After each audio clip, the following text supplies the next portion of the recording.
her lawyers also have to assess the risk to her if she doesn't settle. France has lifted its ban on UK holidaymakers. The French tourism minister says thousands of people who booked ski trips will now be able to hit the slopes from tomorrow. Fully vaccinated travellers will be required, though, to have a negative COVID test within 24 hours of departure. They won't have to isolate when they get to France.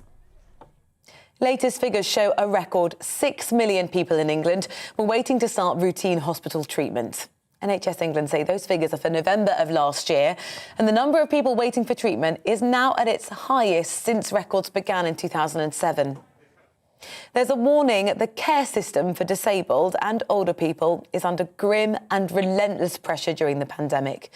The National Care Forum, which represents not-for-profit care providers across the UK, says existing staff shortages are being exacerbated by absences caused by the Omicron variant of coronavirus. The government says it's providing more than £460 million to help recruit and retain care staff. An investigation has found more than 110,000 people who had their benefits cut by mistake have been denied compensation. The Parliamentary and Health Service Ombudsman has called for ministers to correct what he called an injustice caused by errors from the Department of Work and Pensions.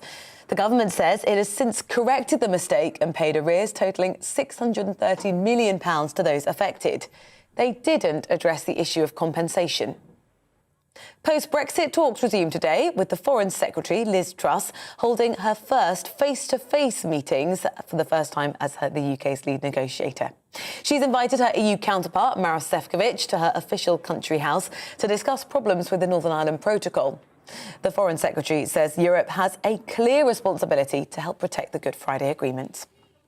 Tennis player Novak Djokovic has been included in the Australian Open first-round draw, despite Australia still considering whether they should cancel the player's visa. The Serbian was drawn against his fellow countryman, Mijomir Kavanovic, in the first round. The draw was postponed for 75 minutes without explanation. A decision from Australia's immigration minister on whether the world number one can stay in the country isn't expected until Friday. You're up to date here on GB News. I'll bring you more as it happens. Now, let's go to the briefing with Gloria.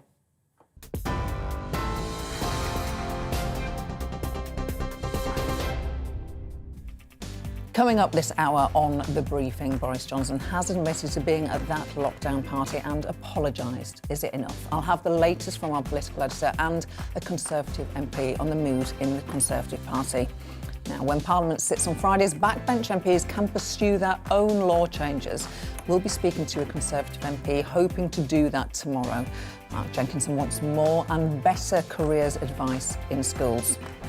With Labour 10 points ahead in the polls today, I'll be asking the one, the only John Curtis, how worried the Conservatives should be and whether Labour have at last a hope of getting back into government. And I talked to Conservative MP Peter Bourne, proud member of that Tory awkward squad, about working with his ex-wife and the death threats that his family have received.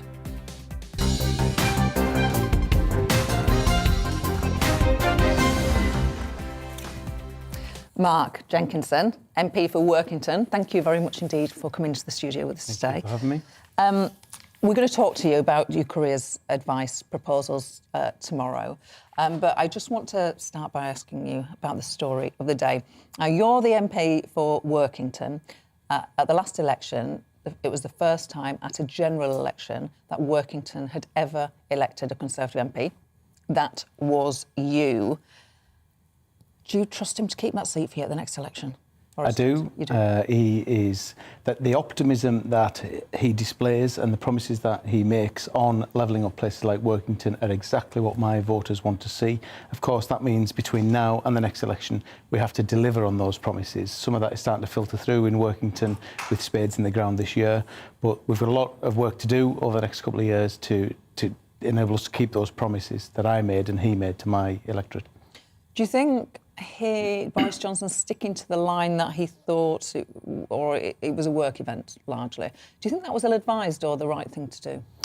Well, the Prime Minister set out his version of events, and he made a full and unreserved apology for all of the misjudgments across government and Number 10 throughout the pandemic, which, I mean, I don't think anyone could expect anymore. You'll know Number 10. You'll know what a sprawling complex of offices it is. Sadly, I don't, because I spent all my time on the Labour benches in opposition. But, you know, it's a sprawling complex of offices, and hundreds of people work there.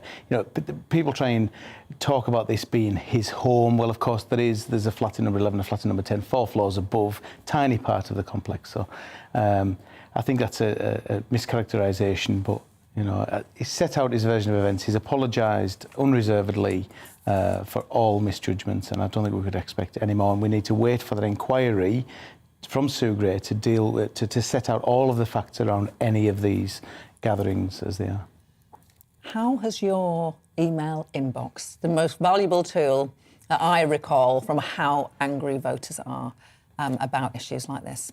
So I see every single email that comes into my office, and yesterday I had a significant quantity, as you might expect, but I had more asking me to cancel the police crime and sentencing bill than I did about the Prime Minister, and I would say there was a significant overlap in the people sending them as well.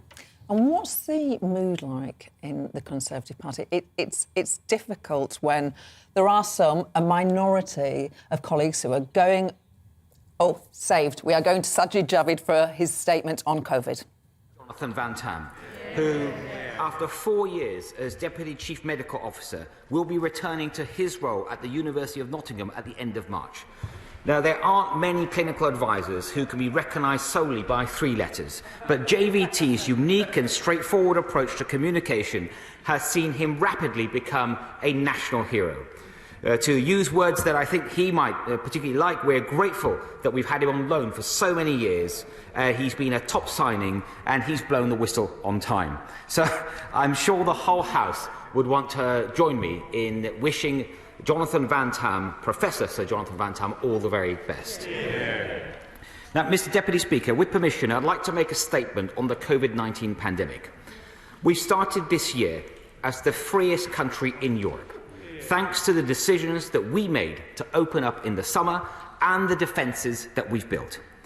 But we must not lose sight of the fact that this virus is still with us, and there are still likely to be difficult weeks ahead. According to the ONS data, which was published just yesterday, there are encouraging signs that infections are falling in London and the east of England. But we're still currently seeing infections rise in other parts of the country, and the data does not, as of yet, reflect the impact of people returning to work and school. So we must proceed with caution. Omicron's far greater transmissibility still has the potential to lead to significant numbers of people in hospital. There's already almost 17,000 COVID-19 patients in hospital in England, and due to the lag between infections and hospitalisations, the NHS will remain under significant pressure over the next few weeks. It is encouraging, however, that during this wave we have not seen an increase in COVID-19 intensive care patients, and there are already early signs that the rate of hospitalisation is starting to slow. We know that Omicron is less severe, but no one should be under any illusions. It is severe for anyone that ends up in hospital, and that's far more likely if you have not had the jab. In many major cities in the USA, where the levels of booster vaccination are comparatively lower than the UK, pressures in intensive care are approaching the levels of last winter, and in Chicago, they've already exceeded the peak from last January. So we must remain vigilant and keep fortifying the pharmaceutical defences that we've built, some of the strongest in the world. And today I'd like to update the House on how we're making these pharmaceutical defences even stronger, and how we're giving the NHS and this country what it needs to withstand this Omicron wave. Our primary defence is, of course, the vaccination programme. 79% of eligible adults have now had a booster. including 91%, over 91% of over 50s, who we know are more vulnerable to the virus. Per capita, we're the most boosted large country in the world. Data from the UK HSA, which was published on Friday, shows that around 3 months after those aged 65 and over received their booster, their protection against hospitalisation remains at around 90%. These vaccines don't just protect ourselves, our loved ones, but they protect the country's progress too. The reason why we've been able to start the year with much greater freedom than last year, with children back at school, with shops opening their doors, this chamber bustling with activity, is because that so many people have made the positive choice to get vaccinated. Now, there are, of course, a small minority of people who could get the jab, they could get it if they wanted to, but they have chosen not to. And let us be clear, the reasons that those people have also been able to enjoy the freedoms that they have today is because they are standing on the shoulders of those who have come forward, the 9 out of 10 people across the UK who have stepped forward to get the jab. If we are to maintain this collective protection that we have built, we need everyone to choose responsibly and to take the simple step that will help secure greater freedom for us all. Now, people working in health and care look after some of the most vulnerable in our society, and so they do carry a unique responsibility. Last month, this House approved our plans that anyone working in health or wider social care activities that are regulated by the CQC will need to be vaccinated against COVID-19 if their roles involve direct contact with patients, unless, of course, they are medically exempt. This includes NHS hospitals, it includes the independent sector, GP and dental practices, regardless of whether they are working in the public or private sectors. Uptake over the past few months has been very promising. Since the government consulted on this policy in September, the proportion of NHS Trust healthcare workers vaccinated with at least a first dose has increased from 92% to 94%. And we remain committed to putting these measures into force on the 1st of April. Mr. Deputy Speaker, our next line of defence is testing. And we're doing more tests than any other country in Europe. We raised the distribution of free lateral flow tests from 120 million in November to 300 million in December to meet the demands of the Omicron wave. And we're expecting to make around 400 million tests available over the course of this month. That's 4 times the pre-Omicron plan. Mr. Deputy Speaker, our third line of defence is antivirals and treatments, where we've built the most advanced programme in Europe. We've now secured almost 5 million courses of oral antivirals, leading the whole continent in the number that we've procured per person. And we're already making these cutting-edge antivirals and treatments available directly to patients. Last month, we contacted 1.3 million of those at the highest risk from COVID-19, people such as those that might be sadly suffering with cancer or people with Down syndrome. And we sent them a PCR test kit that they can keep at home. If they test positive, they'll then be able to access either a monoclonal antibody or an antiviral, which can then either be sent to, those patients to their home, or they can access it through a clinician at one of the 96 COVID medicine delivery units that now exist across England. We're also making all antiviral treatments available more widely through a national study. And Mr. Deputy Speaker, any of our constituents that are aged over 50 or between 18 and 49 with an underlying health condition, and if they get COVID-19 symptoms and they test positive, they're all eligible. They can sign up for this trial, if our constituents are interested, by visiting the website panoramictrial.org. The more people who sign up, the more widely we can deploy these treatments. Mr. Deputy Speaker, with these three defences, the most boosted, the most tested, the most antivirals, it's no wonder that we are the freest country in Europe. This country is leading the world in learning to live with COVID. And just as we strengthen these defences to keep people out of hospital, we're also taking measures to ensure that the health service has what it needs. As part of this work, we've looked at every available route to secure the maximum capacity possible across the NHS. We've been working with the latest technology to create virtual wards, where patients can be monitored by clinicians remotely in their own homes. We're bringing on stream extra beds in hotels and hospices, where people can be safely discharged once they're ready to leave hospital. We're putting in place new Nightingale surge hubs within hospital grounds to provide extra resilience should we need it. And we're making use of the independent sector. This week we announced a new 3-month agreement which will allow NHS Trust to send a wider range of patients, for example those in need of cancer care, to the independent sector for treatment.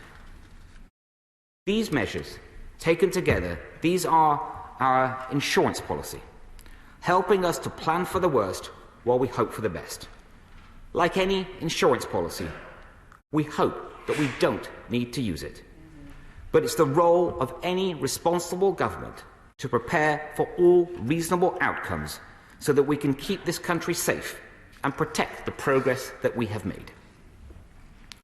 And finally, Mr. Deputy Speaker, I've always said to the House that any curbs on our freedoms must be an absolute last resort, and that we shouldn't keep them in place for a day longer than absolutely necessary. With this in mind, we've been reviewing the isolation period for positive cases to make sure the measures we have in place maximise activity in the economy and education, for example, but also minimise the risk of infectious people leaving isolation.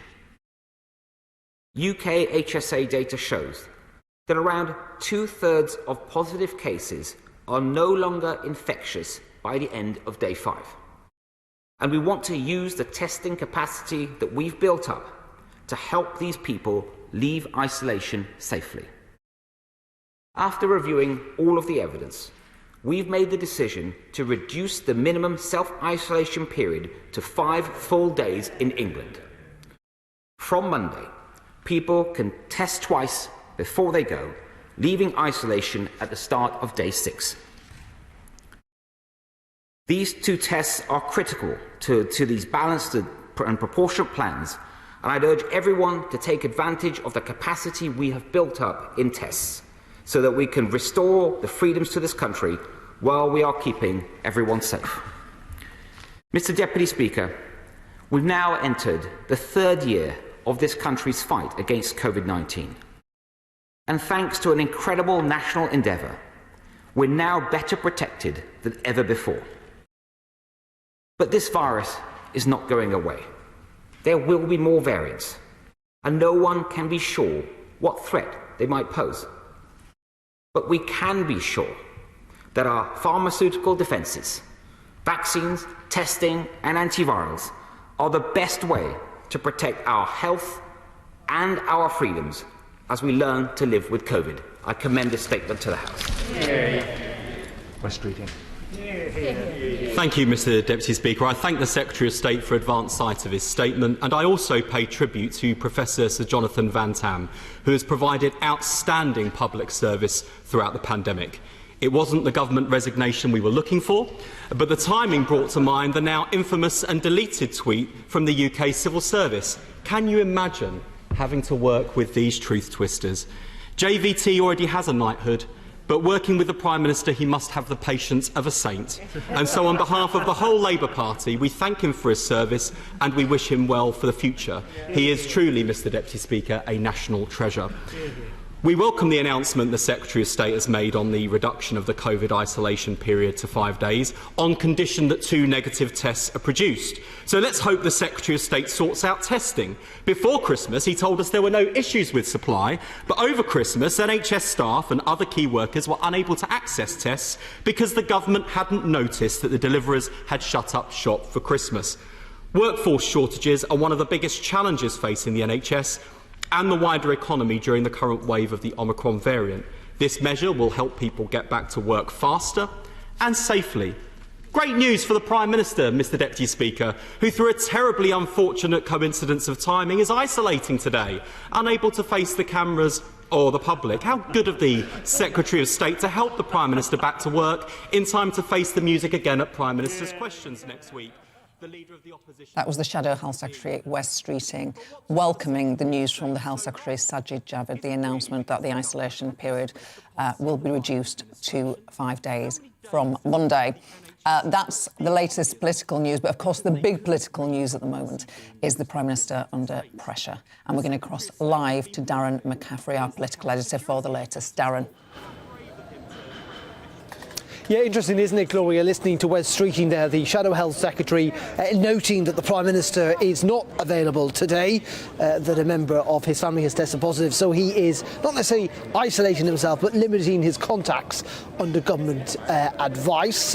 Good timing, some might suggest, for the Prime Minister himself, given the questions he continues to face about that Downing Street party, and indeed the apology or the semi-apology he issued in Parliament yesterday. Wes Streeting also touching on the fact that the government announcement on isolation being dropped from 7 to 5 days. Maybe a bit of media management involved in that too. But you're right, those questions do persist. The frustration within the Conservative Parliamentary Party persists as well. We've heard from a whole series of Cabinet Ministers last night and today offering their mostly fulsome support to the Prime Minister as he carries on in his job. But privately, many of them expressing concern about where this story is going next, about what Sue Gray may well find out in her investigation, and that will be the next crucial moment for the Prime Minister. He has bought himself a bit of breathing space over the last couple of 24 hours or so, last couple of hours or so. I think in the end, though, it will be what Sue Gray concludes and the feeling within the party and the public moods that will be key to decide the Prime Minister's future. Darren McCaffrey, thanks so much for that update. Joining me now in the studio is Mark Jenkinson, the Conservative MP for Workington. Mark, you are in the Commons tomorrow, a Friday, the day of Private Members Bill, and you want to change the law on careers guidance. Tell us what you're trying to do. Yeah, so I was pulled first in the ballot for Private Members Bills, which means I got top slot. We've been through first and second reading and committee stage. Tomorrow sees report stage and third reading of the Education Careers Guidance in Schools Bill, which will extend the obligation to procure independent careers advice down from year 8 to an additional 650,000 year 7 pupils, and will also fix a minor technical issue whereby academies are not statutorily bound to procure independent careers advice. Now, there's been various surveys about what careers advice is available.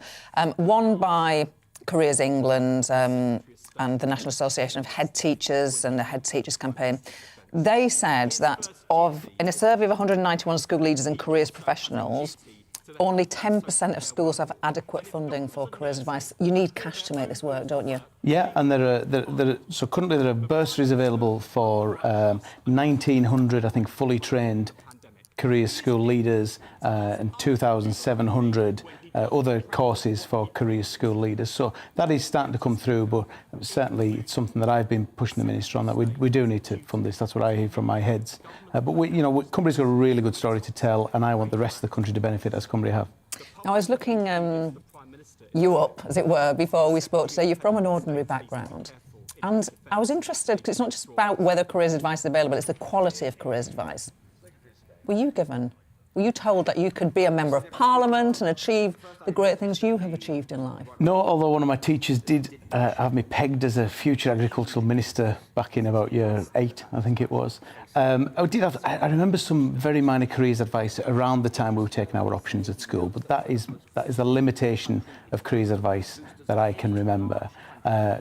It's come a long way since those days. Like I say, Cumbria has led the way, being a pilot for careers hubs, and I want to see the country benefit from what the children in Cumbria benefit from. And do you think that there is an issue with those people from working class backgrounds? There's been an OECD report, for example, that says the guidance to girls and disadvantaged students in particular, it's not as good as it should be. I remember my careers advice. I mean, no one told me I could go to university, for example. I was told really to perhaps do a training scheme. So for me, the sooner we get in there and teach children about their options, that's the key thing to enabling us to break down some of those stereotypes. And when we get to year 7, and probably slightly before that, we see those gender and class stereotypes, work stereotypes, built in, baked in, and that's what we need. The sooner we can teach children about the options on the table for them, the better it'll be. And in terms of levelling up, which before we went to the common statement, you said was absolutely central to deliver. I used to represent Ashfield. I imagine, I may be wrong, but I imagine Workington is similar in that areas like those seats that you won for the first time, they have pretty much the lowest number of 18-year-olds going to university, if you look at the sort of categories in the country. Should that be part of levelling up? Should more people from Workington and Ashfield be going to university? So again, Cumbria, particularly West Cumbria and Workington, have a really good story to tell in apprenticeships because we have the likes of Sellafield and the nuclear supply chain. So we do a lot of work on apprenticeships. We also send a lot of youngsters to university. Now, I think one of the biggest mistakes we've made in sort of recent years is that this drive to send half of all kids to university.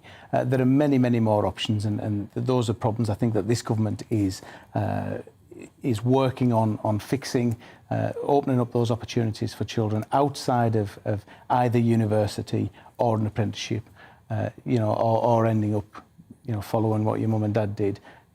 There's a lot of good work going on. The Skills for Jobs white paper, of which my bill implements some of those commitments in there, really shows a government committed to levelling up education. Except we don't have the metrics on which we can measure success. I think that's one of the criticisms of the levelling up agenda. We don't know if we've achieved success because we don't know what the measurements are. That's right, and it's a really long-term project to measure. We have had metrics that we've measured that we suddenly realise, having measured them throughout a child's school life, has not given us the information that we required. So it's such a long project to measure, to map and measure those outcomes throughout someone's school life that it's not something that we're going to know by 2024 or whenever the next election might be. But people need to feel like things are moving in the right direction. Mark Jenkinson, it's really nice to meet you. I hope you come on the show again soon. Mark Jenkinson, MP for Workington. Thank you very much. Thank you very much. It's time for your latest news now with Rosie.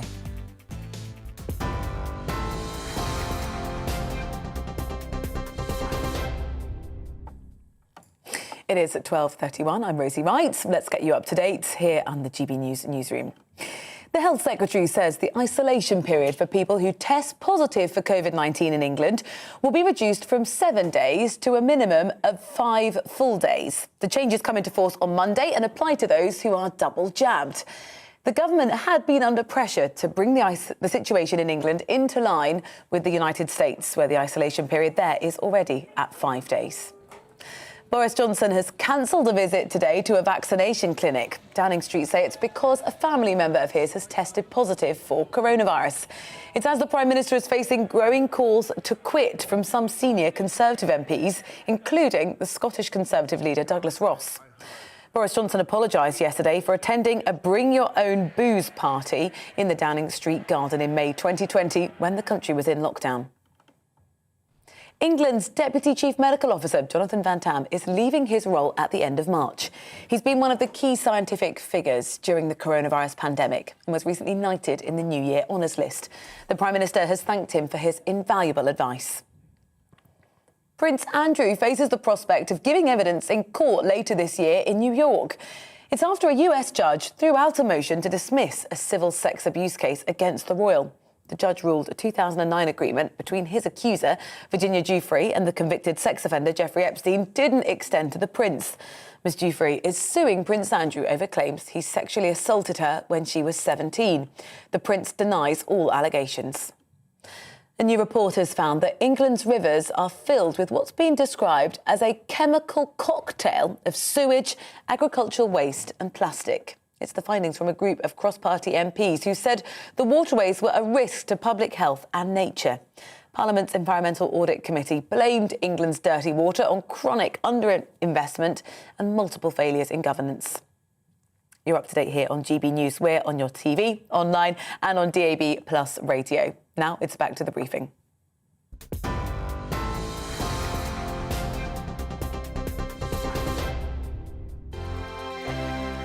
Hello there, I'm Eamon. And I'm Isabel. And you're watching the GB News digital stream across the United Kingdom. And around the world. If you're here in the UK, you can also watch us on your TV screen. GB News is Freeview channel 236. On Sky, we're channel 515. 626 on Virgin Media. Just remember, you might need to retune your TV to watch the channel. Yeah, and if you are doing that, find out more about retuning by going to gbnews.uk. Join my show Farage, 7 p.m. till 8 p.m. Monday through Thursday. And there you will get opinion, analysis, debate, and I'll cover stories that nobody else dares to touch. And then for the last 15 minutes, talking pints. We're over a drink. We have a civilized conversation with someone. We very often disagree, but we do it in a grown-up way. Come and join me on Farage.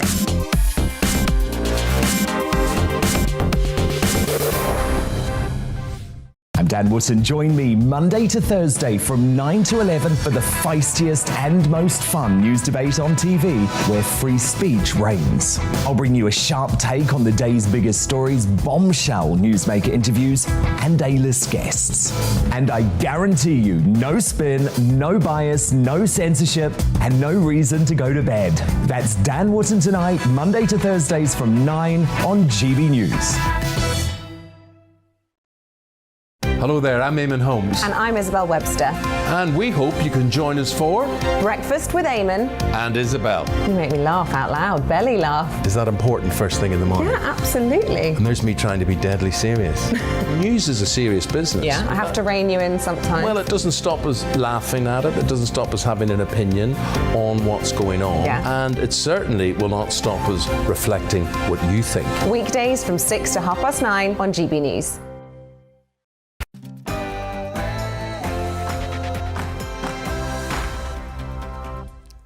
Welcome back. A new opinion poll puts Labour 10 points ahead of the Conservatives. Have voters had enough of Boris Johnson?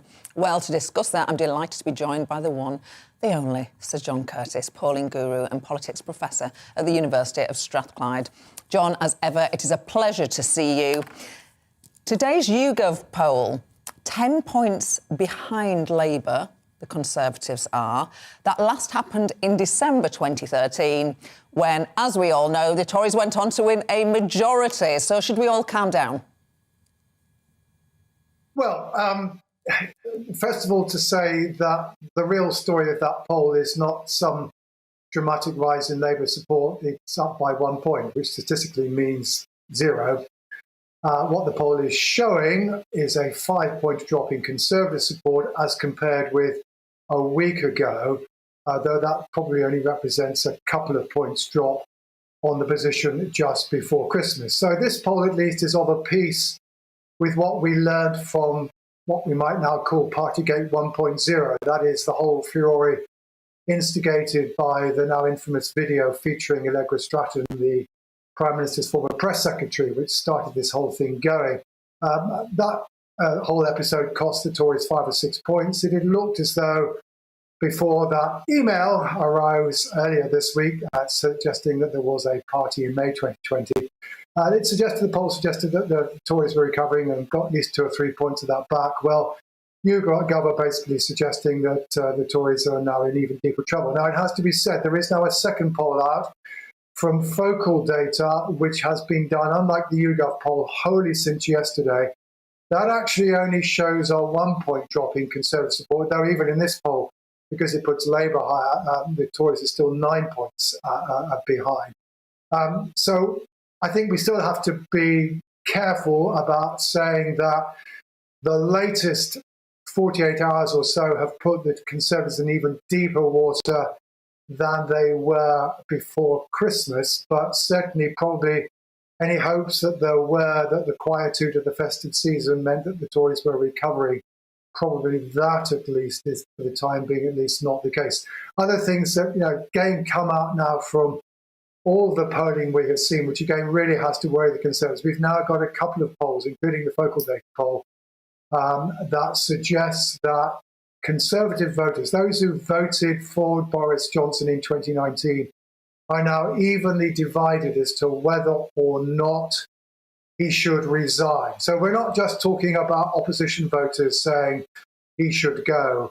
We are now seeing a significant section of Conservative support from 2 years ago saying he should go. And of course, it's the extent to which that seeps into then a reluctance to vote for the party. That's one of the things that's probably going to determine Boris Johnson's fate. Last election, the voters swung violently to the Tories. How likely is it that they could swing just as likely back again to Labour at the next election? I suppose my point is, was the last election just a totally unique one-off event because of Brexit?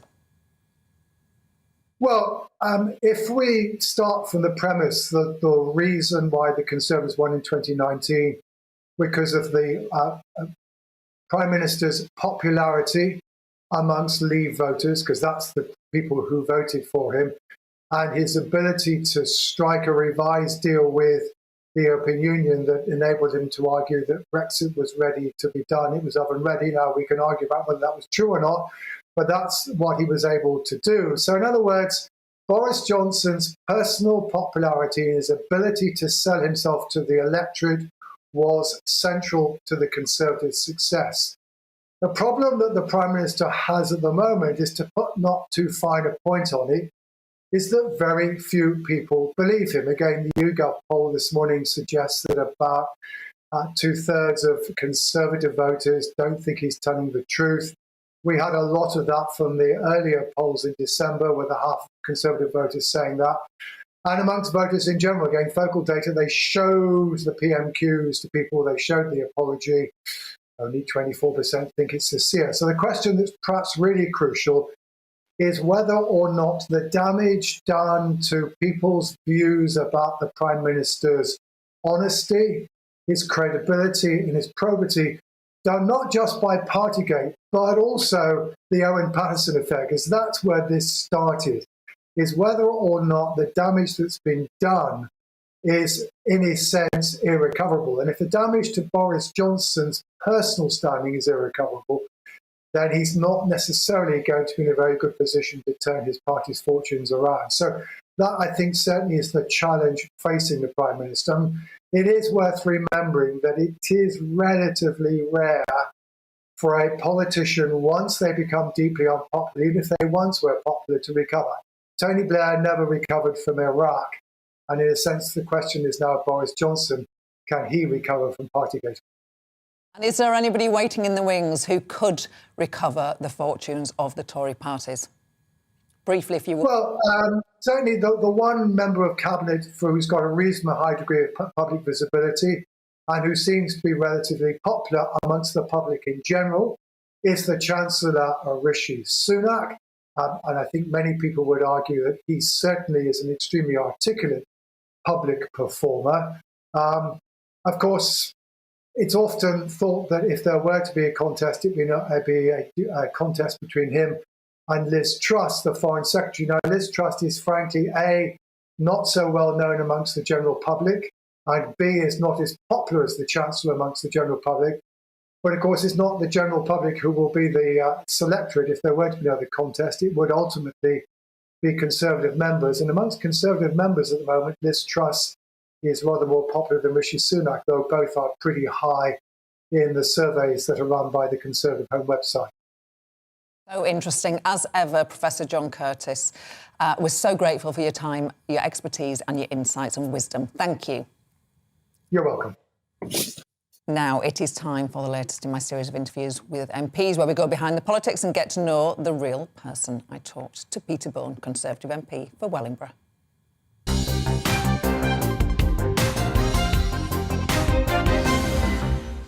When I think of Peter Bone, I think of one of the Tory party's awkward squad. Am I being unfair?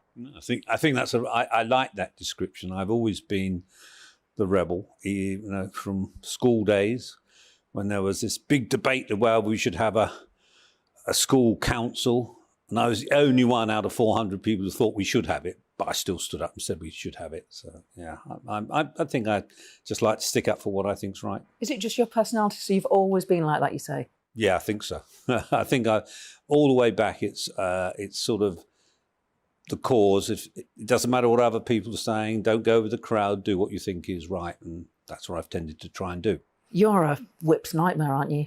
I hope so. That's entire. Whips should be, in my view, abolished. I'm not elected to do what someone else called a whip tells me to do. That's a ridiculous idea, isn't it? You're elected to Parliament to represent your constituents, not to do as some whip tells you.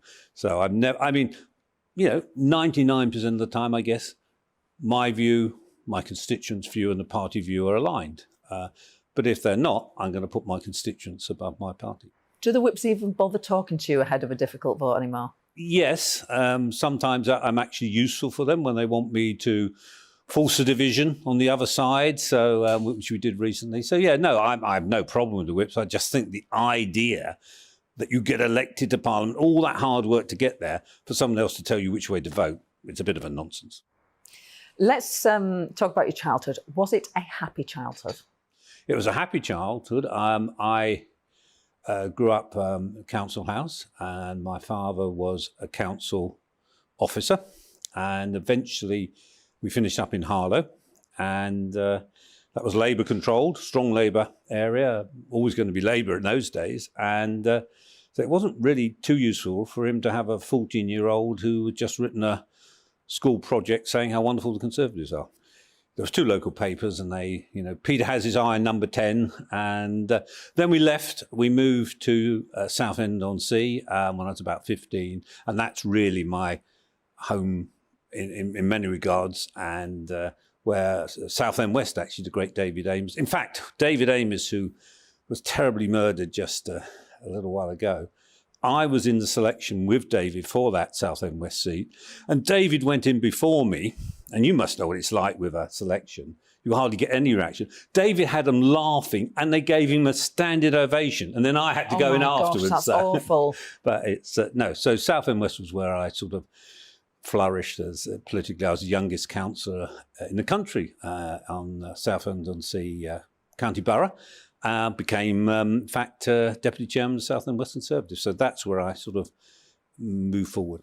Have you ever questioned your conservatism, your membership of the Conservative Party? That's a different thing, isn't it? I've never questioned about being a Conservative. I sometimes wondered on occasions when the Conservative Party was being Conservative, and I can think of times under John Major where I had some doubts about that. But no, I've never doubted the principles that's behind the Conservative Party is what I believe in and what I try and put forward. And when there was a couple of defections to UKIP during that period, you never contemplated? No, I never. I was never even approached on that. But I do remember one Saturday when I was out knocking on doors with Tom Perskov, actually the MP for Corby, and we were campaigning as we always are on Saturday. Well, there was this news story that I was about to defect, about to appear from behind a curtain somewhere or other. But no, that never happened. And I know Nigel Farage very well because I worked with him on Grassroots Out, and I absolutely agree with him on Europe and many other things. But I've always believed in staying in the Conservative Party to get the Conservative Party to change. We did get it to change, and we did get Brexit. What did that mean to you, getting Brexit? It was the single biggest thing and most important thing politically to do. I mean, this goes back to David Cameron's days when a small group of us organised rebellion where 83 Conservatives voted against a heavy three-line whip to vote for having a referendum. And I think that was the start of the process that got us the referendum. And then, of course, I formed with Tom Purslap our own campaign group to leave the EU called Go, Grassroots Out, which in the end, Nigel Farage and UKIP supported, and we had Kate Hoey from Labour supporting it, and Sammy Wilson, DUP. It was real cross-party grassroots move. And we nearly became the official designated Leave group, which we would have done better if we'd been the official group. Listening to you just prompted me to ask a question. Right, you've got to have one person round for tea. Nigel Farage or David Cameron? Who are you inviting round for tea? Oh, well, it would certainly be more fun to have Nigel Farage, and I'd be more in. But I've had tea with Nigel Farage, and I think perhaps had tea once. I did have. I remember sitting in the tea room next to David Cameron when we were having tea, and he said to me, we're just chatting, and I said, "Oh, isn't it great? We've got this backbench business committee. We can put on substantive debates in the chamber. We can force votes." And he spluttered his tea out at that very moment. So I have had tea with David Cameron, but of the two, Nigel Farage. Right, a personal question now. Your marriage broke down a few years ago. You don't have to talk about anything you feel uncomfortable with, but would you like to tell me about the impact of your marriage breakdown without upsetting anybody who may be involved? My marriage broke down, and as many do actually in politics, but this was more also from the pressure that my family was under by a false allegation made by a council, which has now since been dissolved, and also someone was in court afterwards to deal with the issue. But that put a lot of pressure on Jenny and me, and we just grew apart. Now, Jenny is still my office manager, and we're still, in fact, I think we probably both agree we're better friends now that we're not living together. So it's actually worked out for the best. But I know many colleagues have had divorces through their time as MPs. It is very pressurised. It's amazing that she still is your office manager. Because you rarely hear about marriage breakups that end amicably, but I can't think of a more amicable relationship than still wanting to work with somebody every day. Oh no, we just grew out of love, really, and it was better for us not to live in the same house but be friends, and we're very, very good friends. And she, as I say, still runs the Wellingborough office. And you're happily in a new relationship now? Yes, a couple of years after that, I met Helen, who I think you know because she stood against you in Ashfield. And, in 2017. 2017. So she's doing really well, and she's now a councillor senior councillor in Northampton, and it's worked for us. You seem very happy, even when I sort of ask you about things which may trouble some MPs, like rebelling, or you seem quite a cheery person. But your constituency office was graffitied, a matter of weeks, months ago. That's really not a nice thing to happen. What was the impact on you and your staff?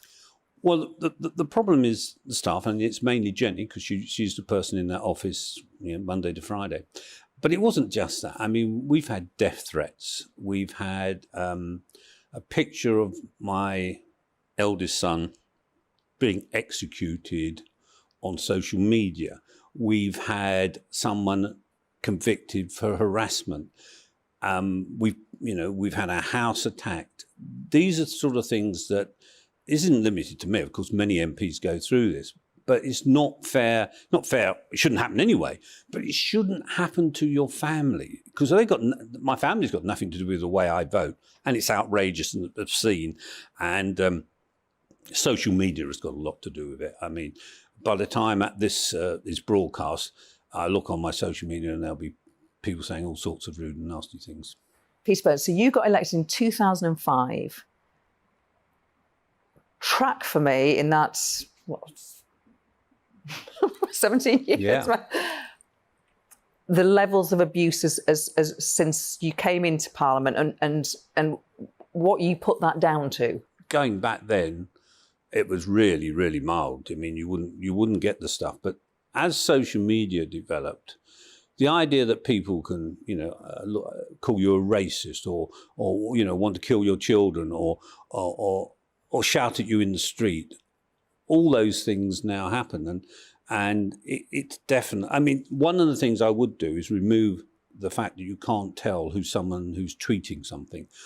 You should be able to source that so you can take them to court for what they're saying. At the moment, they say awful things, which stirs other people up. Yeah. And I think we've all suffered from that, and it's not a good thing. And we've got to do we have to do something to make sure that people can't say things that are untrue and vicious just because they're hidden and you don't know who they are. There's abuse and there's serious threats. Do you think any of the threats that have been made to you or your family have been ones that the police have needed to be involved in? Well, obviously the one where the person was convicted, absolutely, convicted for harassment. That person threatened myself and my children. Mind you, I wouldn't say this never happened in the past, because in 1992 I stood against Neil Kinnock in Islay, and I got the best Conservative result ever there. I only lost by 36,000, and that actually is true. But Jenny told me and we had young children then, and Jenny said one day, "Look, Peter, I haven't told you, I've had death threats." Oh, God, But I said, the reason I'm telling you, we now had death threats against the children as well. And great credit to Neil Kinnock and his office. We immediately rang the Labour office and said, this has happened. They put a statement out saying it was appalling, and it stopped overnight. But that was a rare incident, really rare. These ones now are serious, and the fact that, you can have your house attacked. Well, 3 times I had to dial 999 in my constituency surgeries in 1 year. 3 times. That can't be right. Why? Well, because of the threat level. And somebody scary. was in that surgery, which was alarming you. Oh, more than alarming. And sometimes, I have staff with me from London who were, young people, and so we take a different approach to how we deal with surgeries, and there's additional security as well now, which helps. Peter Bone, we're coming to the end of our chat. Didn't that fly? It really did, and it's important that people realise, I think, that politicians are human beings, and the level of abuse that is thrown at us would never be acceptable in any other walk of life. So if we can do anything to stop that or reduce it, then we should. I don't think there's been a more important time to reveal that, which is why part of the reason why we do these interviews, to demonstrate that very truth. Thank you, Peter Bone. Thank you. You've been watching The Briefing with me, Gloria De Piero. The show is back tomorrow at 12 with Isabel Oakeshott, and I'll be back here from Monday. Up next, it's On the Money with Liam Halligan, but first, it's your weather. Hello again. A dry day for the vast majority, and there'll be some decent sunny spells for many as well. But it will be cloudier and breezier in the north, especially the far north of Scotland, where there will be some outbreaks of generally light rain and drizzle through Thursday as these weather fronts approach. And you can see the tighter isobars there bringing a breezier day for much of Scotland. But closer to the area of high pressure that dominates things further south, we've seen a frosty and in some places foggy start to the day. And in fact, in 1 or 2 spots, those fog patches could continue into the early afternoon, particularly Devon and Somerset. Otherwise, plenty of sunshine for much of England, Wales, eastern Scotland, southern Scotland, Northern Ireland seeing some brighter spells as well. But thicker cloud for the north of Scotland, a strong wind here. However, it is mild, 10 or 11 Celsius. Colder further south, where we see especially some fog lasting into the afternoon. And that fog quickly reforms during the evening. Some dense fog overnight then, perhaps more widespread compared to the last couple of nights, and especially for the West Midlands, the Welsh Marches into the West Country. And a frosty night to come, widely below freezing across England and Wales, but milder for Scotland because of the cloud and more persistent rain there heading into Orkney and the far north of the mainland. Staying breezy in the far north, the winds eventually moderating across the Northern Isles during tomorrow. Otherwise, light winds further south, and that will allow some of those dense fog patches to last again into the early afternoon. And where that happens, temperatures will really struggle They want to really lift it above freezing, I think, in 1 or 2 spots, particularly around river valleys where that fog lasts. Again, fog becoming more widespread once more into Friday nights, especially this time across central, northeast and eastern England. I think a bit breezier further south, so low cloud more likely here. And cloudy skies will be the theme on Saturday, perhaps becoming a bit clearer on Sunday, but many places stay dry.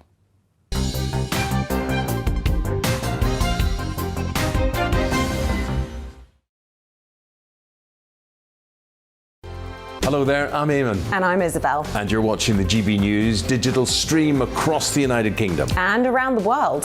If you're here in the UK, you can also watch us on your TV screen. GB News is Freeview channel 236. On Sky, we're channel 515. 626 on Virgin Media. Just remember, you might need to retune your TV to watch the channel. Yeah, and if you are doing that, find out more about retuning by going to gbnews.uk.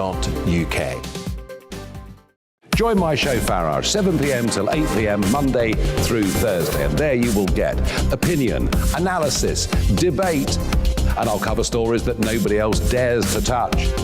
And then for the last 15 minutes, talking pints. We're over a drink. We have a civilised conversation with someone. We very often disagree, but we do it in a grown-up way. Come and join me on Farage.